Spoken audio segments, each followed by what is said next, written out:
आज हम लोग 7 नंबर जो अध्याय है क्लास 11वां के भौतिकी का उसको प्रारंभ कर रहे हैं, जिसका नाम है कणों के निकाय तथा घूर्णन गतिकी, जो कि एनसीईआरटी बुक में तुम्हारा नाम है।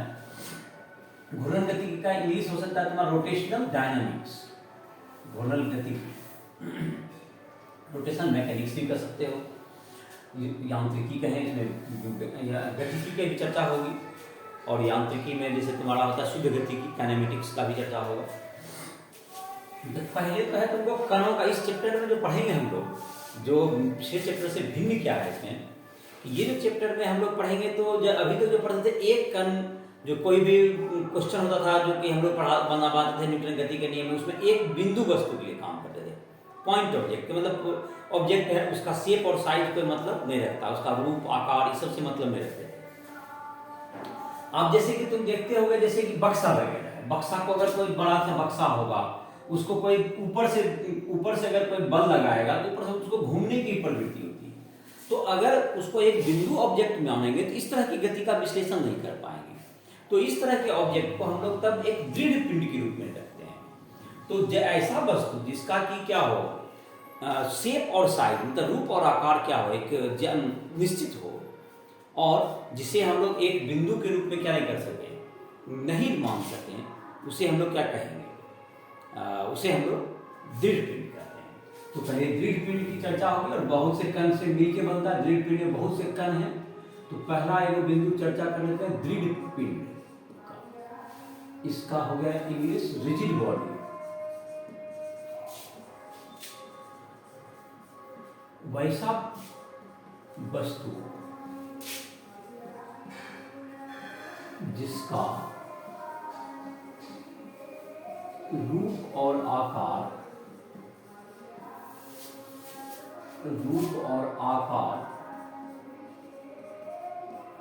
निश्चित हो, रूप और आकार निश्चित हो, तथा बल लगाने पर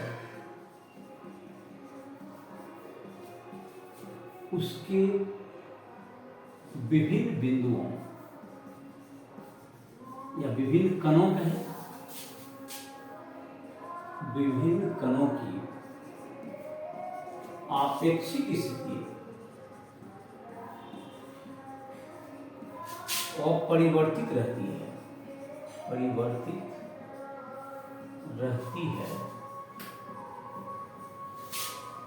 दृढ़ पिंड कहलाती है, दृढ़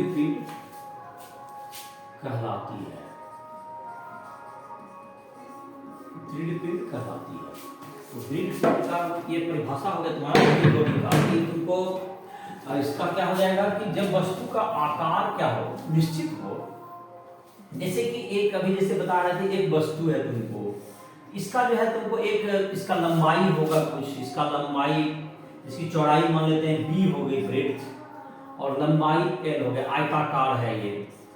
या तुमको इस तरह की जो पिंड हो गई, ये तुमको क्या हो गया, आयताकार, अगर पूरा भरा हुआ है यहाँ पर, जैसे यहाँ भी द्रव्यमान है, तो आयताकार लेमिना कहते हैं इसको, आयताकार लेमिना इंग्लिश में कहेगा, या आयताकार का तुमको पट्टी, इसको कह सकते हैं हम लोग आयताकार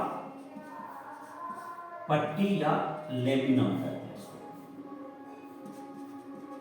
इस तरह का। अब जैसे कि तुमको इसी तरह का दृढ़ पिंड हो सकता है, जैसे कि अगर हम लोग एक अंगूठी है, अंगूठी का मतलब रिंग जिसको कहते हैं, यहाँ पर एक केंद्र है, वृत्ताकार है, और द्रव्यमान सिर्फ यहाँ पर है, द्रव्यमान सिर्फ यहाँ पर है, द्रव्यमान, और यहाँ पर इसे बीच में खाली है, बीच का जगह क्या है, यहाँ पर खाली है। तो ये जो तुम्हारा ये जो अंगूठी में जैसे होता है, बीच में खाली होता है, और ये यहाँ पर सिर्फ द्रव्यमान अंतिम है। इस तरह के दृढ़ पिंड का नाम होता है, तुमको इसको हम लोग कहेंगे, इस तरह का दृढ़ पिंड को हम लोग रिंग आकार, वलय या रिंग हो गया, ये वलय या क्या होगा तुम्हारा, रिंग हो गया।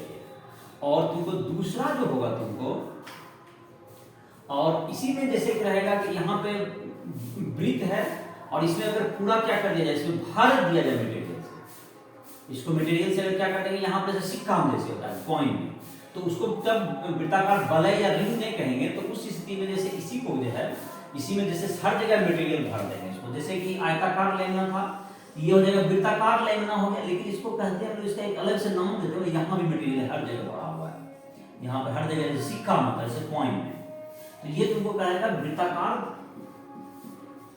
वृत्ताकार ये तुमको, इसे उसको वलय कहते थे, इसको कहते हैं डिस्क, चकती, हिंदी में चकती कहते हैं, डिस्क, सर्कुलर डिस्क। जब इसमें क्या होगा, मटेरियल भरा हुआ, जैसे कि इसका उदाहरण कौन हो गया, जैसे सिक्का तुम्हारा कॉइन, और इसका उदाहरण कौन हो गया, जैसे इसका उदाहरण हो गया जैसे अंगूठी, इसका जो चूड़ी, अंगूठी, चूड़ी, ये सब चूड़ी जो है तुम्हारा, इसका आकार, इसका हो गया क्या चीज, चूड़ी, अंगूठी, ये सब हो गया तुमको किस शेप का हो गया, वृत्ताकार, वलयाकार हो गया। और ये हो गया तुम्हारा वृत्ताकार चकती कहलाएगा, इस तरह का दृढ़ पिंड। अब इसी में जैसे क्या तुमको फिर जैसे और भी दृढ़ पिंड होगा, जैसे कि तुमको बेलन है, जैसे ये तुम्हारा है जैसे 3 डायमेंशन, इसको देखेंगे ये क्या होगा तुमको आकृति, ये बेलन, बेलनाकार हो गया, ये जैसे तुम्हारा हो गया ये बेलनाकार हो गया, ये भी एक दृढ़ पिंड का आकार होता है। इसमें 2 तरह के होंगे, जैसे ये बेलनाकार हो गया, बेलन जैसे पढ़ा होगा, तो बेलन ये तुमको 3 बीमा में हो गया, इसका जैसे लंबाई, चौड़ाई, ऊंचाई इस तरह से होता है इसका, लेकिन ये सब 2 ही बीमा का चीज हुआ, ये तीनों जो हो गया आकृति, ये 2 बीमा का हो गया, वर्गाकार हो चाहे आयताकार हो या वृत्ताकार हो गया तुमको, ये सब 2 बीमा का आकृति है। और ये सब जो है तुमको, ये तुम्हारा क्या कहलाएगा, ये तुमको बेलन कहलाता है, जो सिलेंडर कहते हैं इसमें, इसका बेलन। अब बेलन 2 तरह का होता है, या तो अंदर भरा हुआ रहेगा तो वो हो गया ठोस बेलन, और अगर अंदर खाली रहेगा तो वो हो गया खोखला बेलन। हॉलो सिलेंडर, और हॉलो मतलब खाली सिलेंडर, अंदर में खाली रहेगा, जैसे कलम है, कलम का जैसे अंदर का भाग में जैसे कि उसको निकाल दें, उसके मटेरियल को पूरा खाली खोल बचेगा, और जब पूरा ठोस रहेगा, जैसे लकड़ी का बना हुआ रहेगा टोटल, तो क्या हो जाएगा, अंदर तक भरा हुआ रहेगा, तो वो हो गया ठोस बेलन। तो बेलन में जैसे तुम आया, तो बेलन के साथ साथ तुम देखता हो जैसे एक और भी जो सबसे प्रचलित तुमको 3 बीमा आकृति है, दैट इज गोला। गोला जो तुम्हारा है, जिसका क्या हो जाएगा, तो गोला मतलब हो गया तुम्हारा जिसका कि त्रिज्या हो, गोलाकार हो गया, जैसे उसमें हो जाएगा। दूसरा हो जाएगा, उसमें भी खोखला गोला, और गोला को भी हम लोग अगर यहाँ पे खींचते हैं 3 बीमा में, तो ये तुमको क्या होगा, गोलाकार जो होता है, तुमको इस ढंग से गोलाकार ऐसे ही 2 बीमा में, इसमें ऊंचाई होता है, इसमें खोखला गोला, गोला को स्फीयर कहते हैं, इसमें खोखला और मतलब कि ठोस गोला, 2 तरह का गोला होगा। शंकु वगैरह भी 3 बीमा में ही आता है। तो ये सब जो आकृति हुई आपको, तो कुछ 2 बीमा के हुई, जिसको 2 बीमा के नंबर से दिखा सकते हैं, और कुछ 3 बीमा जो ठोस वस्तु हुई। अब है इसका, अब तुमको जैसे आता है, इसके बाद का जो टर्म आता है, पहले से तो द्रव्यमान केंद्र की चर्चा करेंगे इस लेक्चर में हम लोग। दृढ़ पिंड या तुमको जो कणों के निकाय हैं, कणों के निकाय, बहुत से कणों का निकाय को मतलब बहुत से कण हैं वहां पर, उसको कणों का निकाय हम लोग कह सकते हैं। तो कणों के निकाय का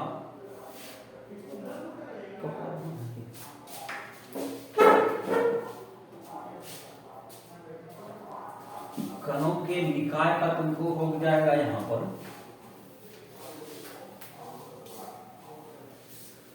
अब द्रव्यमान केंद्र के बारे में पढ़ेंगे इसका, जिसका इंग्लिश होता है centre of mass.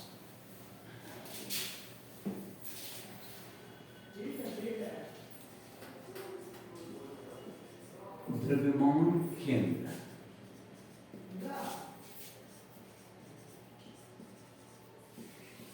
Centre of मास, ये क्या होता है तुमको देखो।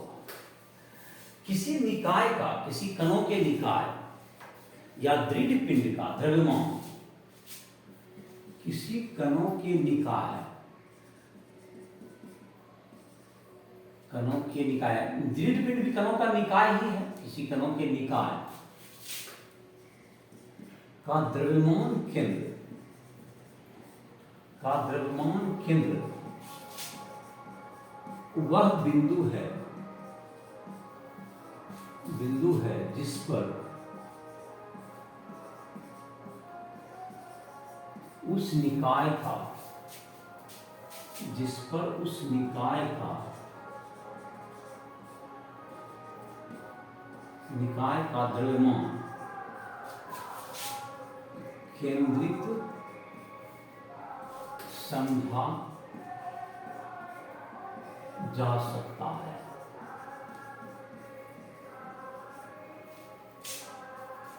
द्रव्यमान केंद्र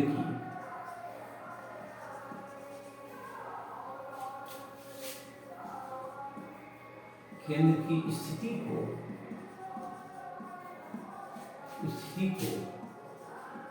मूल बिंदु से स्थिति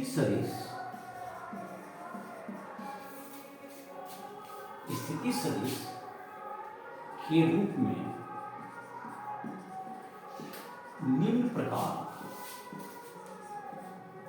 व्यक्त किया जा सकता है।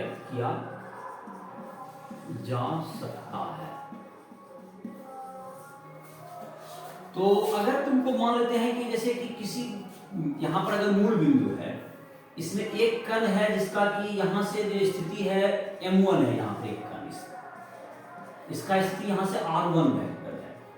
एक दूसरा कण है जिसका द्रव्यमान है यहां पर m2 है, इसका द्रव्यमान m2 है, इसकी स्थिति r2 वेक्टर है। तीसरा कण है जिसका द्रव्यमान यहां m3 है और इसका स्थिति r3 वेक्टर है। इस तरह से मान लेते हैं कि 3 है, 4 है, 5 है, बहुत से कण हो सकते हैं। इसका जो कि द्रव्यमान केंद्र हो गया, तो द्रव्यमान केंद्र की स्थिति से द्रव्यमान केंद्र का स्थिति सदिश, जिसको हम लोग RCM का इंग्लिश मतलब हो गया सेंटर ऑफ मास, इसका हो गया m1 r1 vector plus m2 r2 vector और plus m3 r3 vector by m1 plus m2 plus m3, ये तीनों से क्या करेंगे, तीनों के द्रव्यमान से भाग कर देंगे।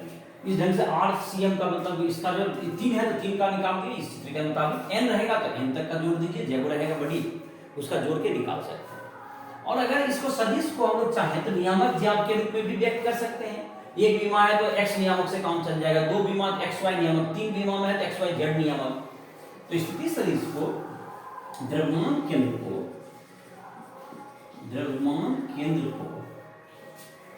नियामक के रूप में भी व्यक्त किया जा सकता है।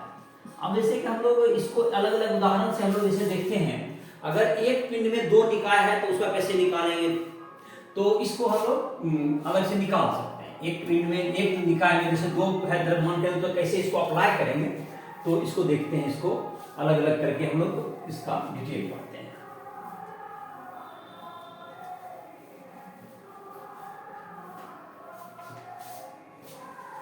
तो इसका जैसे है तुमको 2 वस्तु के निकाय का द्रव्यमान केंद्र कैसे निकलेगा, तो एक को मूल बिंदु मान लेंगे, दूसरा को x अक्ष मान लेंगे, उसका नियामक दे देंगे, निकल जाएगा।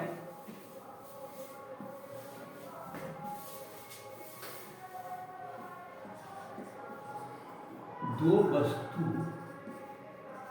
के निकाय का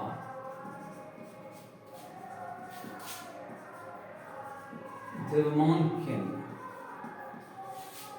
2 वस्तु के निकाय का द्रव्यमान केंद्र। तो अगर यहां पर एक वस्तु है जिसका द्रव्यमान m1 है और दूसरा वस्तु जिसका द्रव्यमान यहां पर m2 है, 2 द्रव्यमान हो गए, एक निकाय बनाया, ये 2 द्रव्यमान मिलकर एक सिस्टम बनाया, इन दोनों के बीच की दूरी d है। इसका द्रव्यमान केंद्र कहां पर माना जाता है, बात है कि इसका द्रव्यमान केंद्र यहां 2 वस्तु है, बिंदु वस्तु है, तो इसका जो द्रव्यमान केंद्र है इसका कहां होगा ये ज्ञात करना है आपको। तो इसके लिए क्या करें, एक किसी को मूल बिंदु मानो, तो मानते हैं इसको मूल बिंदु मानिए, और ये जो रेखा जो दोनों को मिलाने वाली रेखा इसको मान लेते हैं x अक्ष मान लिए, दोनों रेखा क्या मान लिए, इसके मिलाने वाली रेखा को x अक्ष मान लिए। m1 को द्रव्यमान को मूल बिंदु, m1 द्रव्यमान को मूल बिंदु तथा दोनों द्रव्यमान को मिलाने वाली रेखा तथा दोनों द्रव्यमान को मिलाने वाली रेखा को x अक्ष माना गया, x अक्ष माना गया, इसको क्या माना गया, x अक्ष माना गया। तो इसका अब xcm क्या होगा, xcm बराबर m1 गुना क्या हो जाएगा, इसका जो xcm होगा इसका जो आर वेक्टर, इसका एक मूल बिंदु इसे निकालना है, तो इसको xcm निकाल देंगे इसका। तो दैट्स इक्वल, तो ये दो ही है, तो m1 का x नियामक और एक ही इसमें y नियामक तो है ही नहीं, m1 x1 प्लस क्या हो जाएगा m2 x2, y में क्या हो जाएगा तुम्हारा m1 प्लस m2। ऐसा लिख सकते हो लोग। xcm अब निकालना होगा, क्या करेंगे इसको, m1 गुना क्या होगा, तो x नियामक तो उसका 0 हो गया, m2 का कितना दूरी पड़ेगा वहां पर देखो, m2 है d दूरी, तो d नियामक है m2 गुना d bye m1 plus m2। तो इसका जो xcm आ गया m2 d bye m1 plus m2, m1 plus m2। तो ये तुम्हारा आ गया, कहां पर आ गया, ये तो तुम्हारा इसके बीच में आ जाएगा कहीं पर, मतलब इस रेखा के बीच में कहीं पर द्रव्यमान के अंदर आएगा। अगर इसको मूल बिंदु है फिर आंसर बदल जाएगा, m1 d किस दिशा में हो जाएगा, तो मूल बिंदु मतलब बिंदु यही रहेगा, लेकिन जैसे कि मान लेते हैं यहां से इसकी दूरी है 10 सेंटीमीटर, तो कोई यहां से 4 कहेगा कि इधर से तो इसका 6 आ जाएगा, तो आंसर वहीं पर रहेगा, लेकिन मूल बिंदु मानने से मतलब बिंदु का नियामक क्या हो जाएगा, बदल जाएगा। ये दो बिंदु निकाय का हो गया। अगर तीन बिंदु का है, तीन तरह का, जैसे कि तुम्हारे किताब में एक क्वेश्चन है, तो उसी को हम एक निकालते हैं, जिसमें xcm और ycm का जरूरत पड़ेगा, जिसमें 7.1 तुम्हारा एग्जांपल है। तो पहले उसको देखते हैं हम लोग, 7.1 एग्जांपल को देखते हैं, जिसमें तीन बिंदु का जो निकाय है उसका एक क्वेश्चन के रूप में ले लेते हैं। तो तीन बिंदु का निकाय अगर एक रेखा में नहीं होगा तो उसे हम लोग xcm और ycm दो नियामक से हमको क्या करना पड़ेगा, उसे निकालना पड़ेगा। तो इसका जैसे कि है तुमको 7.1 एग्जांपल में तीन द्रव्यमान दिए हुए हैं जो कि एक समबाहु त्रिभुज के शीर्ष पर है, तो समबाहु त्रिभुज के शीर्ष पर है। तो एनसीईआरटी का उदाहरण हम लिखते हैं 7.1। इसमें है कि तीन वस्तु है तुमको, एक 100 ग्राम का है, तीन, और ये तीनों जो है समबाहु त्रिभुज के शीर्ष पर स्थित है, समबाहु त्रिभुज के शीर्ष पर स्थित है।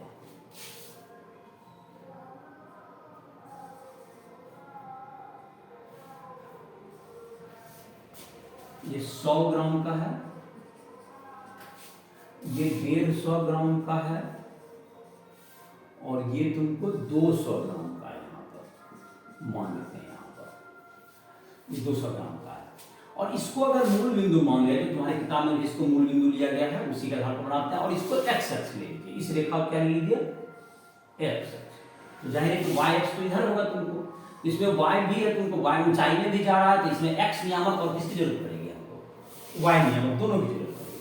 तो जैसे कि तुम्हारा चित्र में स्पष्ट हो गया, 100 ग्राम यहाँ पर, इसकी जो भुजा की लंबाई दी गई 0.5 मीटर, क्वेश्चन दिया हुआ है, इसकी भुजा की लंबाई 0.5 मीटर और समबाहु है, तो सारी भुजाएं क्या होगी 0.5 ही होगी, ये भी 0.5 मीटर, ये भी 0.5 मीटर, सब भुजा क्या है 0.5 मीटर समबाहु त्रिभुज।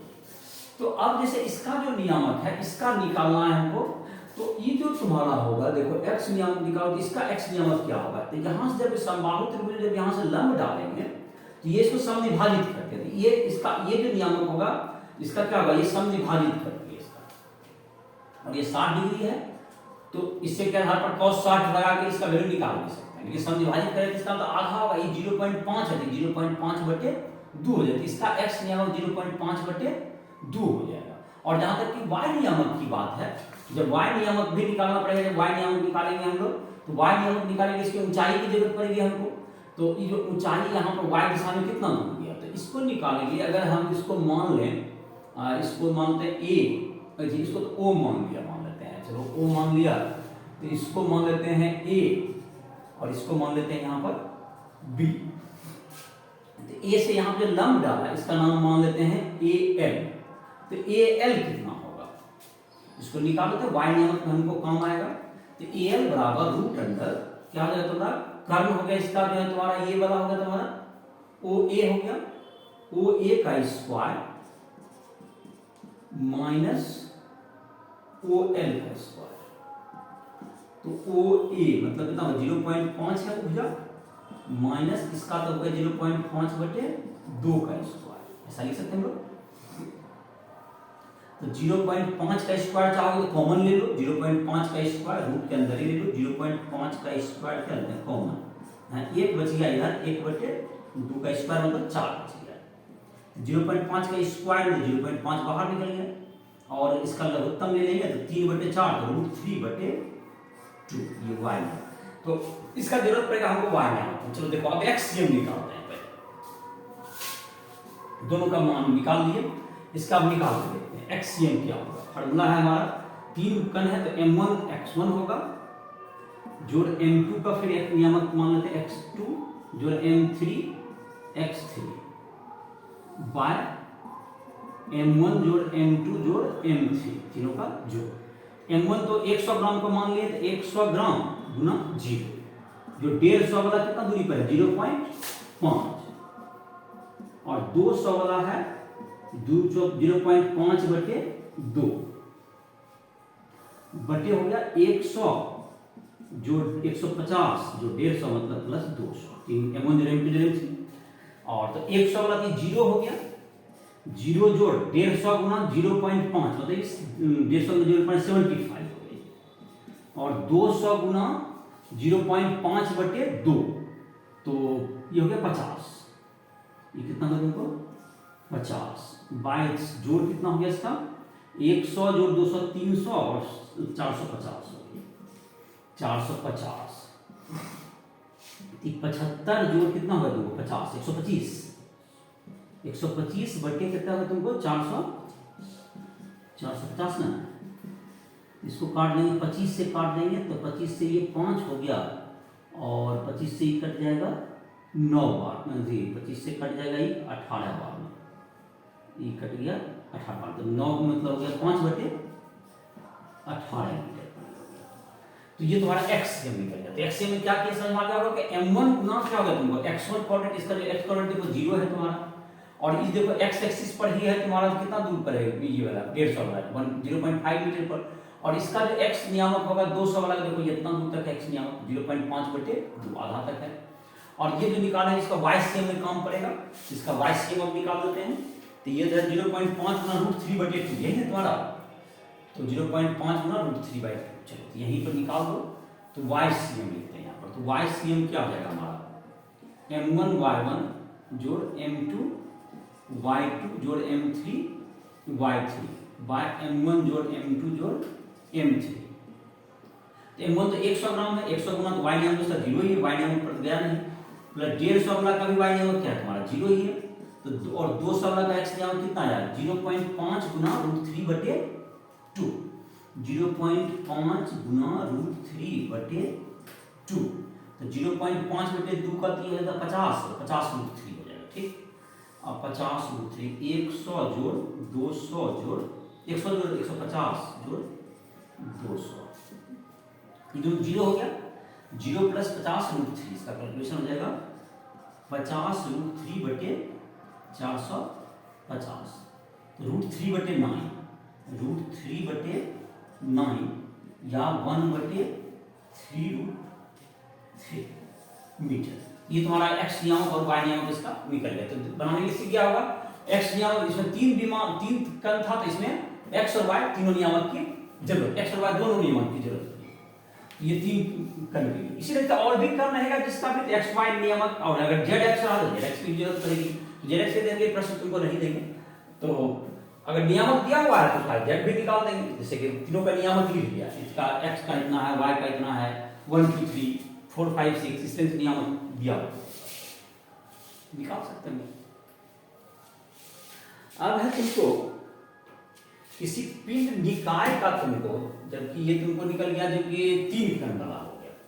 अब जैसे कि हम लोग चाहें अब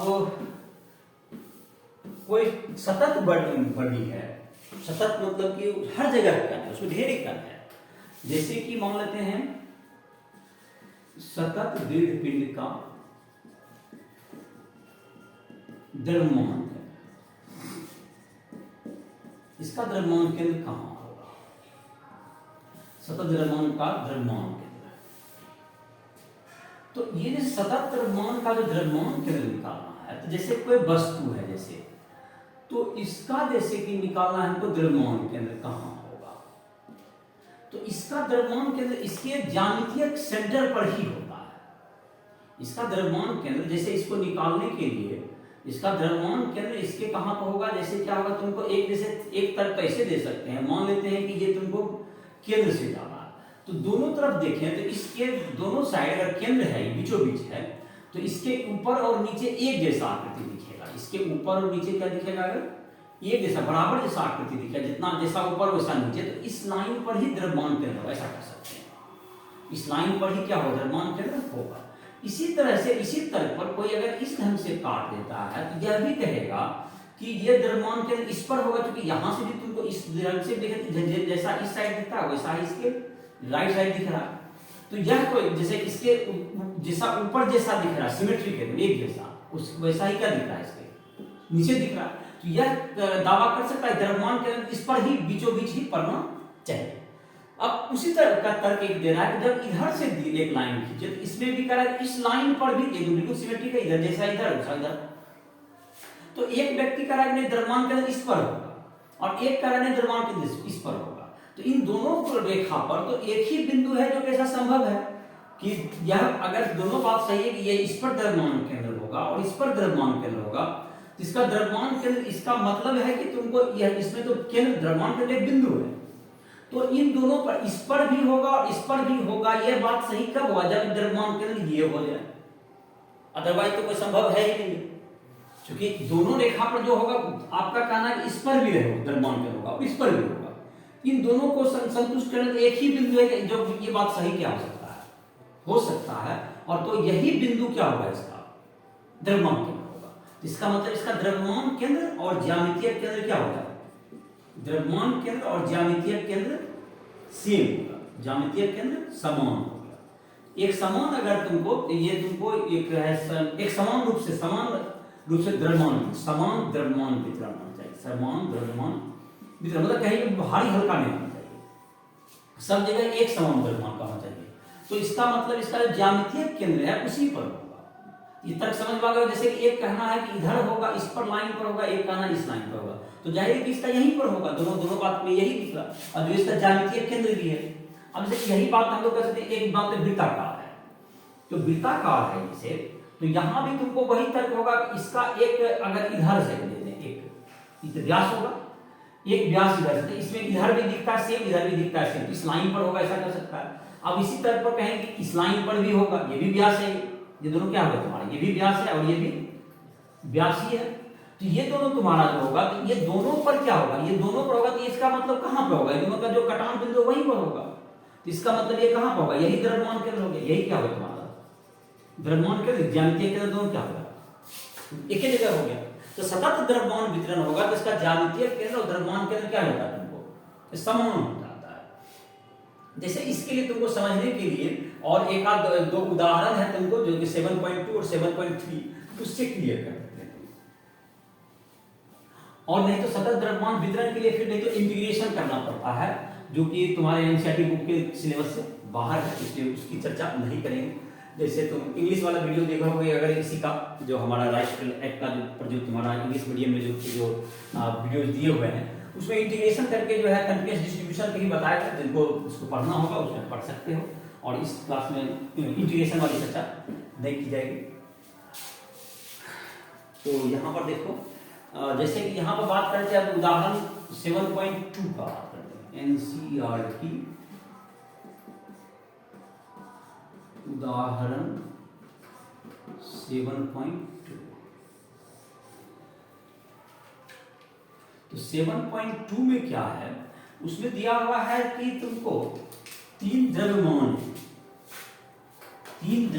हैं, और तीन द्रव्यमान में क्या कहता है उसमें देखो, ये जैसे कि है तीन द्रव्यमान कहते हैं, एक एल आकार का एक आकृति दिया हुआ है, ऐसा है तुम्हारा, और इसकी जो भुजा की लंबाई है ये 1 मीटर है यहां पर,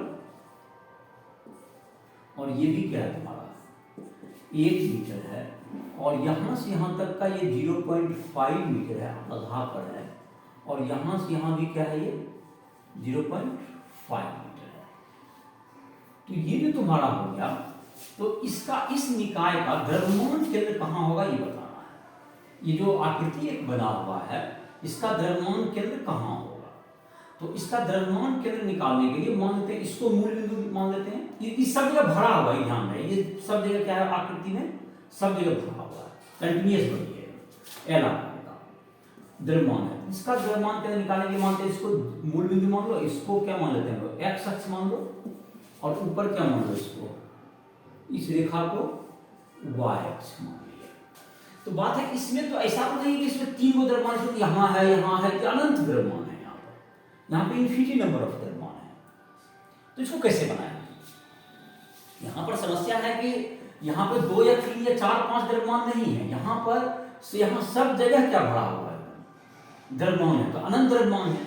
तो इसको जो सतत द्रव्यमान वितरण का जो अभी बताए थे उस ढंग से इसको बनाने की कोशिश करेंगे। देखो इसको क्या करते हैं, पहले इसको यहाँ से अगर घेर दें इस ढंग से तो ये 0.5 ये वाला हो गया भुजा में, ये भी भुजा क्या हो गया तुम्हारा 0.5 का हो गया, यहाँ से गिरा दो ये भी, ये देखो ये क्या बन गया तुमको, ये एक नंबर जो हो गया ये एक तुमको वर्ग बन गया है 0.5 मीटर लंबा और 0.5 मीटर चौड़ा, ये तुमको तो एक भुजा हो गई।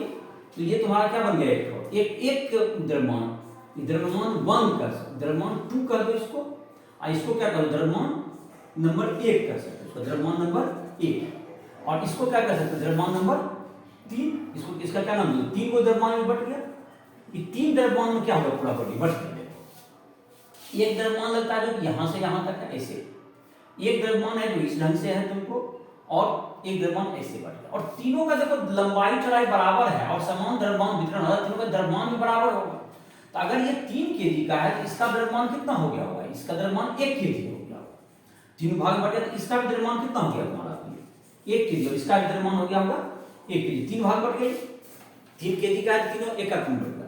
अब देखो इसका द्रव्यमान केंद्र निकालना है, वो पूरे निकाय का निकालना है। यहाँ पर अब तो मतलब 3 वस्तु है, अभी तक अनंत वस्तु को क्या किया हम लोग 3 वस्तु में बांट लिए।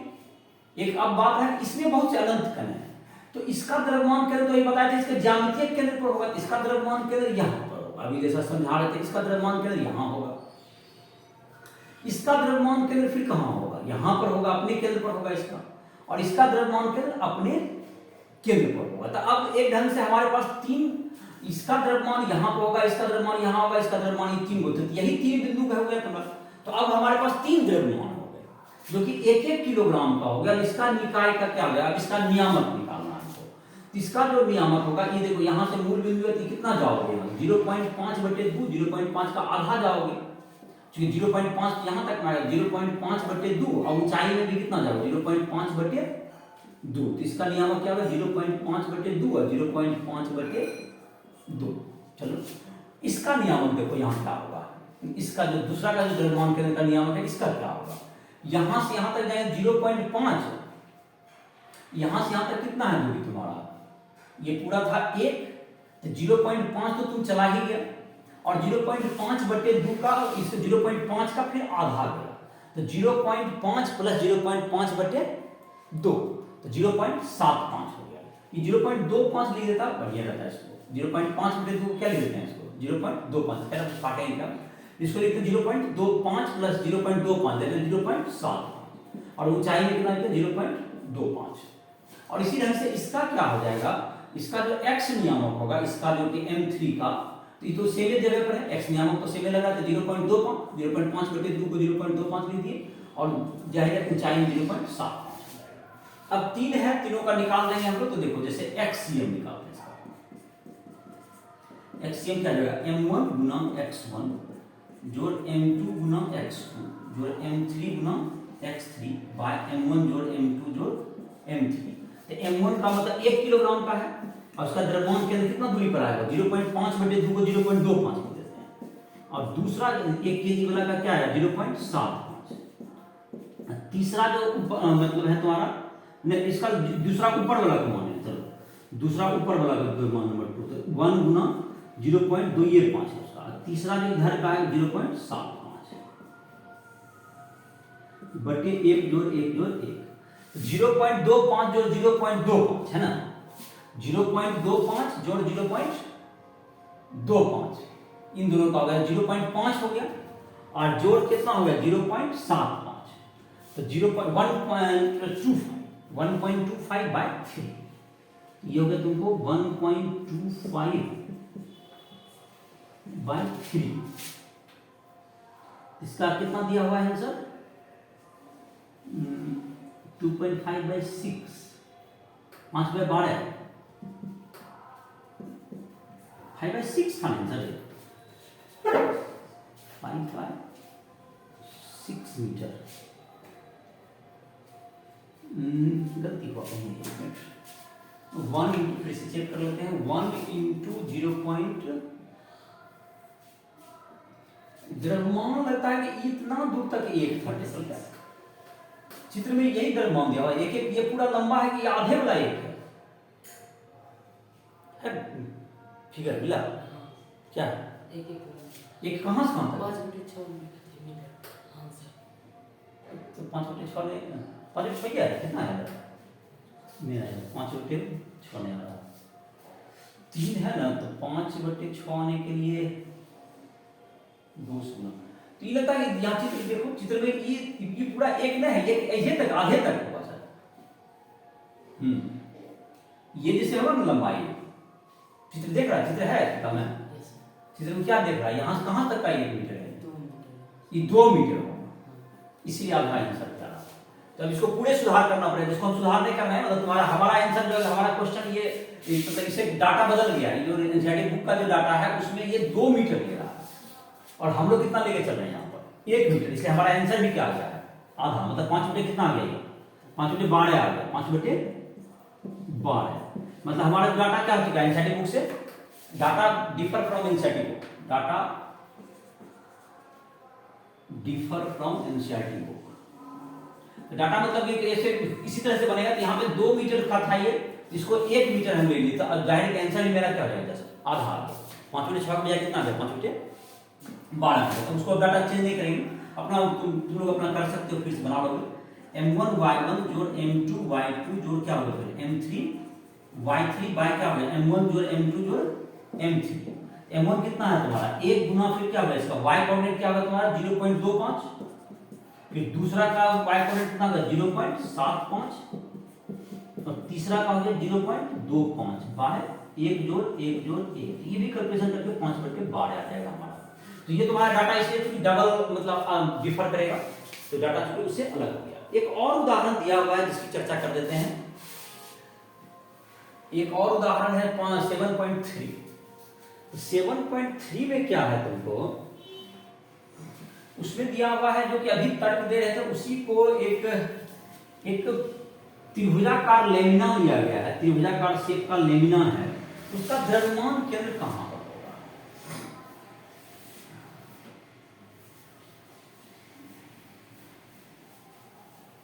त्रिभुजाकार शेप लेमिना का द्रव्यमान केंद्र कहां पर होगा? वो 2 मीटर भुजा लेने के कारण तुमको दोनों के एनसीईआरटी बुक और हम लोग के आंसर में फर्क आया। प्रोसेस वही रहेगा, उसी ढंग से तुम बना सकते हो। अब है हम लोग का एक 7.3 उदाहरण है, एनसीईआरटी उदाहरण 7.3। एक त्रिभुजाकार तुमको लेमिना है, इसका द्रव्यमान केंद्र कहां पर होगा? तो देखो, इसको ज्ञात करने के लिए क्या करते हैं, इसको बहुत छोटा छोटा भाग में बांटते हैं।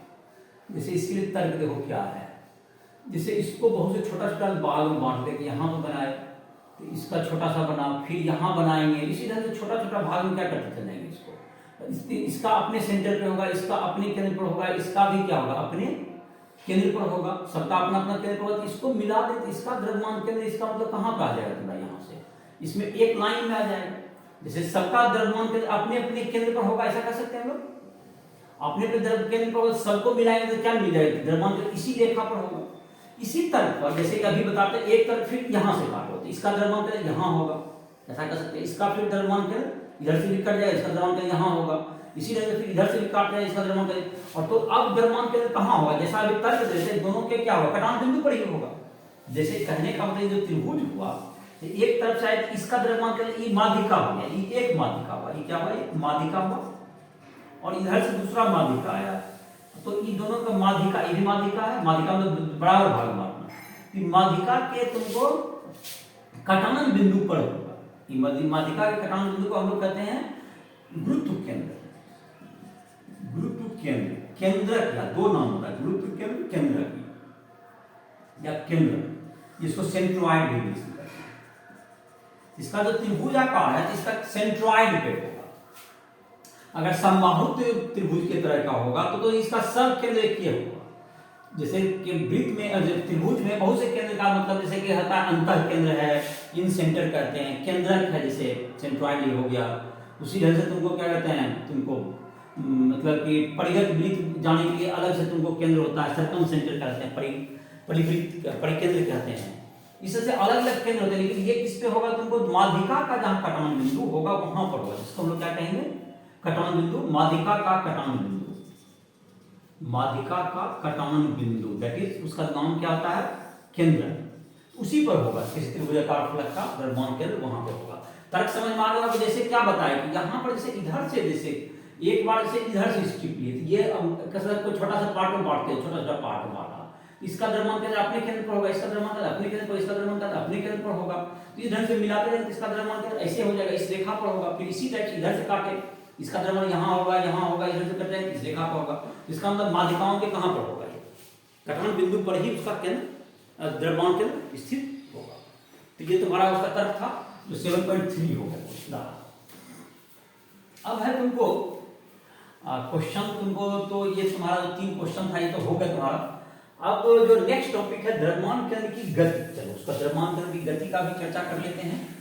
तो द्रव्यमान केंद्र की गति का मतलब हो गया कि अगर द्रव्यमान केंद्र, अगर पूरा निकाय गति करेगा, जो वस्तु है अगर वह क्या करेगा, गति करेगा, तो जाहिर है कि गति करेगा तो द्रव्यमान केंद्र भी क्या होगा, अगर पूरा सिस्टम चल रहा है तो जाहिर द्रव्यमान केंद्र भी क्या करेगा, गति करेगा। तो द्रव्यमान केंद्र की गति,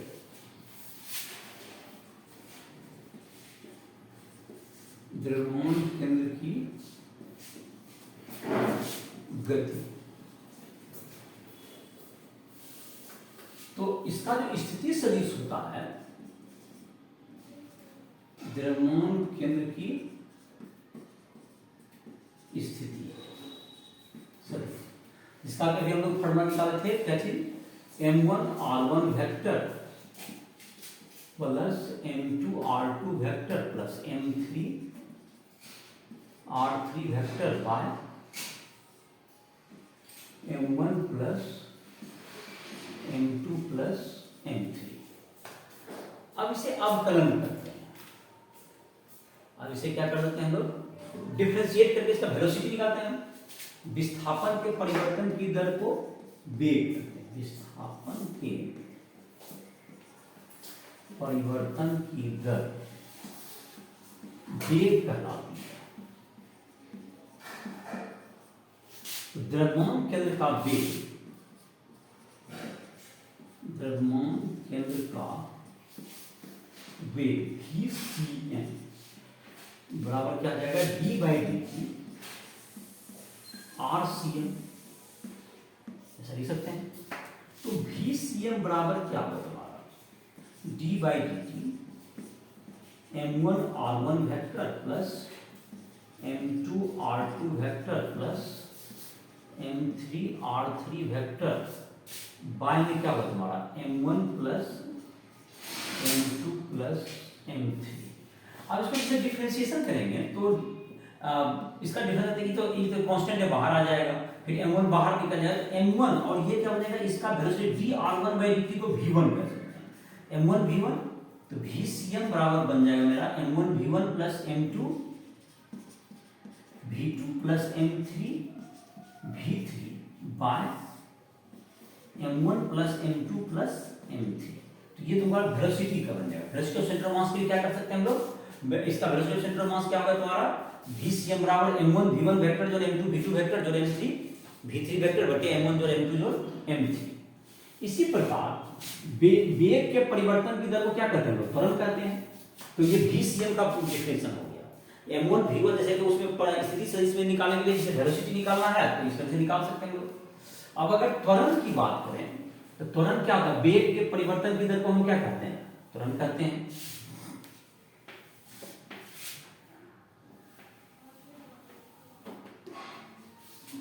वेग के परिवर्तन की दर होती कहलाएगी, त्वरण कहलाती है। तो ACM बराबर क्या हो जाएगा, एक्सीलरेशन बराबर d/dt VCM, velocity of centre of मास कर देंगे यहाँ पर, और इसका वैल्यू कितना आया हमारा d/dt m1 v1 वेक्टर जो m2 v2 वेक्टर जो m3 क्या होगा तुम्हारा v3 वेक्टर बाय m1 जोड़ m2 जोड़ m3। तो इसको भी अलग अलग करेंगे तो फिर ये बाहर निकल जाएगा, फिर m1 बाहर निकल जाएगा, डिफरेंशियल सीखा ही होगा।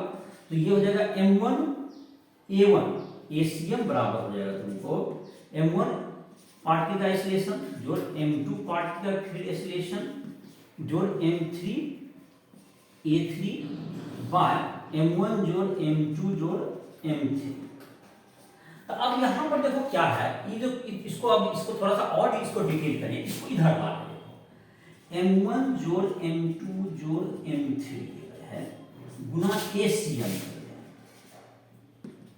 बराबर क्या होगा m1 a1 जोड़ m2 a2 जोड़ m3 a3।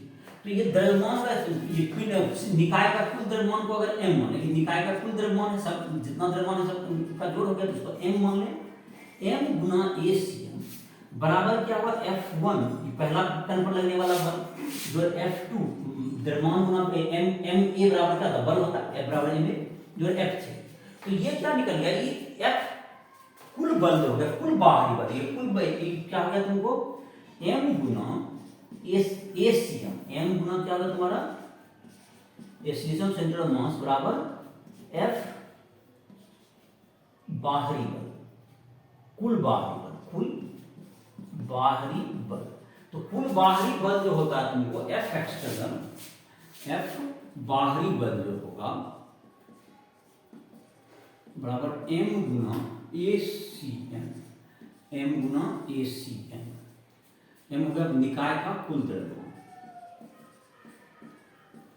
निकाय का कुल द्रव्यमान, और ACM हो गया द्रव्यमान केंद्र का त्वरण, द्रव्यमान केंद्र का त्वरण, ये हो गया तुम्हारा द्रव्यमान केंद्र का त्वरण। तो चलो ये तुम्हारा निकल गया कौन सी का मान, ये तुम्हारा इसका गति निकलेगा, कुल वेग बराबर तुम्हारा बल हो गया, तो एक्सीलरेशन क्या कुल बल बराबर निकाय का द्रव्यमान गुना द्रव्यमान केंद्र का त्वरण, ऐसा भी सूत्र अप्लाई कर सकते हो। दूसरा है कि जब तक कोई वस्तु मतलब निकाय पर कोई बाहरी बल नहीं होगा तब तक उसके जो त्वरण में कोई उसका जो गति है वह हमेशा बरकरार रहेगी, मतलब उसका जो द्रव्यमान केंद्र की गति अपरिवर्तित रहेगी। इसको कह सकते हैं जैसे कि न्यूटन का नियम कहता है अगर निकाय पर बाहरी बल शून्य है तो उसका जो उसके जो संवेग है वो हमेशा क्या रहेंगे, संरक्षित रहेंगे। मतलब कि निकाय पर अगर बाहरी बल शून्य है तो इसका जो नेक्स्ट टॉपिक तुम्हारा होगा जो संवेग से जुड़ा होगा उसकी चर्चा हम लोग नेक्स्ट वीडियो में करेंगे। तो इस लेक्चर में तुम्हारा जो है तुमको द्रव्यमान केंद्र से जुड़ा हुआ तुमको जो टॉपिक था वो समाप्त हो गया। इसका जो क्वेश्चन है उसको बनाओगे राजफल ऐप के माध्यम से तुम हमसे कभी भी संपर्क करते हो फिजिक्स केमिस्ट्री मैथ किसी भी टॉपिक के लिए। तो इसी के साथ इस लेक्चर को समाप्त कर